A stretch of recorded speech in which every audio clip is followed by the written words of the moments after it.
Пазарниот инспекторат исконтролирал 40 на објекти кои во моментов функционираат како ноќни клубови, дискотеки и кабареа. Инспекторите се на терен и во најкраток временски период јавноста ќе дознае дали тие работат легално и според прописите или ќе престанат да ја вршат дејноста. Откако вчера кажа дека биле издадени само 12 валидни лиценци за кабаре, денеска премиерот Мицкоски вели дека многу е поголем бројот на вакви објекти кои функционираат во земјава. Тој уверува дека сите објекти за кои ќе се утврди дека не ги исполнуваат минимално пропишаните технички услови за работа, ќе бидат затворени и санкционирани. Во минатото, овие документи не се проверувале, вели Мицкоски. Дискотеката Пулс во Кочани, каде што се случи трагедијата, во никој случај не исполнувала услови да добие лиценца како кабаре. Проблемот е што екс официо не се проверени тие документи. Така што овој објект од своји 500 и нешто квадратни метри не може по ниту една основа да биде кабаре. Ни по една основа не може да биде кабаре и да бара лиценца за кабаре. Тука е дополнително проблемот правен затоа што за дискотеките сумата која што треба на доместокот да се плати е поголем визави овие кои што се лиценцираат како кабаре. Се истражува и бидете сигурни дека ниту еден објект кој што не ги исполнува како што стои според законот, минимум техничките услови, нема да биде оставен да функционира. На прашањето зошто пазарниот инспекторат не утврдил неправилности, Мицкоски објаснува дека законските измени од 2007 година предвидуваат фирмите кои аплицираат да отворат дискотеки, ноќни клубови и кабареа со документацијата морално и правно одговараат за точноста на податоците.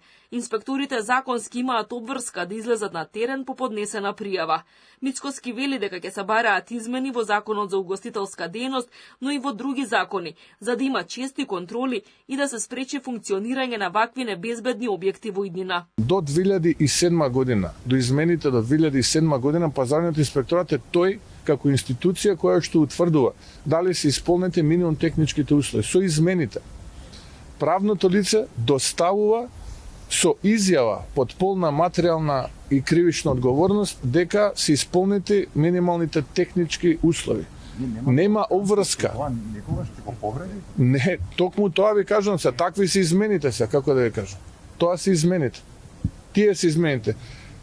Пазарниот инспекторат не е точно, не шпекулирате, не кажувате лажни работи, не е точно. Пазарниот инспекторат по пријава постапува. Не е должен во временски период, ниту по стекнување на дозволата да излезе на терен.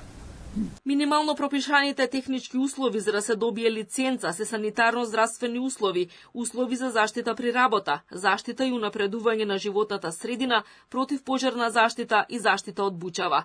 Членот 7 во Законот за угостителска дејност предвидува најмалку 15 дена пред стартот со работа угостителот тоа да го пријави до надлежните институции, а до нив треба да ги пријави и евентуалните промени. Угостителот е должен исполнувањето на условите, членот 6 став 1 на овој закон и започнувањето со работа да го пријави на државниот пазарен инспекторат, на градоначалникот на општината, а во градот Скопје на градоначалникот на општината на подрачјето на градот Скопје, според местото и седиштето на објектот, односно според местото каде што се даваат услугите, најмалку 15 дена пред почетокот на работењето на угостителскиот објект. Градоначалниците треба да водат евиденција на угостителите кои почнуваат со работа во нивната општина, а барањето за добивање лиценца се поднесува до Министерството за економија.